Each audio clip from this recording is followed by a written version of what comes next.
The Queen's Question. Read and enjoy. Long, long ago there was a kingdom named Lore. It was ruled over by a king, but after his death, his only daughter came to the throne. Her name was Meghna. She was kind, clever and beautiful. Queen Meghna became famous for ruling. There were no punishments in her queendom because there were no crimes. All were leading a happy and contented life. When everything was going on well, an idea arose in the queen's brain. She wanted to know whether her people were clever or not. One day she called her counselor-in-chief and told him about her idea. He had no chance of rejecting it, so she was grandly accepted. Queen Meghna told her counselor-in-chief to write the question asked by her on a slab of stone and to make it stand on a pedestal in the middle of her queendom. Under the question was a sentence revealing the person who had answered it in a correct way would be honored above expectation. The queen's intention was how clever her people were. Queen Meghna's is who. But the people started thinking in various ways. Some began to sympathize with her, thinking that she had gone mad. Some silently mocked at her.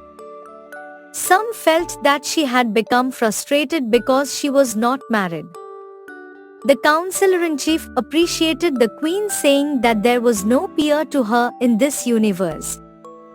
But he internally felt that there was no foolish question other than it in this universe.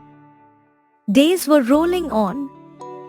One day a monk in saffron robes came there on his way to the great Himalayas. He came to know of the queen's question. The monk decided to answer it. He, accompanied by many people, went to the court of the queen. He was warmly received by the counselor-in-chief. He was given a humble seat. All the people were standing with hands folded in the court. The queen came in all her splendor, amidst appreciating words of the royal servants. The counselor-in-chief announced the matter in the court.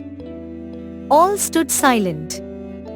The queen, staring at the monk, said, "O monk, please answer, who is who?" The monk smilingly said, "What is what?" All burst into laughter, soon tightened themselves. The counselor-in-chief thought that the queen and the monk were of the same school. But he pretended some excitement. The position of the queen was above words. She asked the monk to explain it. The monk opened his explanatory mouth. Who is who? Who indicates that we can't understand the name of the person. Such is God. What ID what? What indicates that we can't understand the name of the thing. Such is creation. So the answer of our queen's question is the creator. All shocked and applauded. The monk humbly denied the queen's honor and went on his way.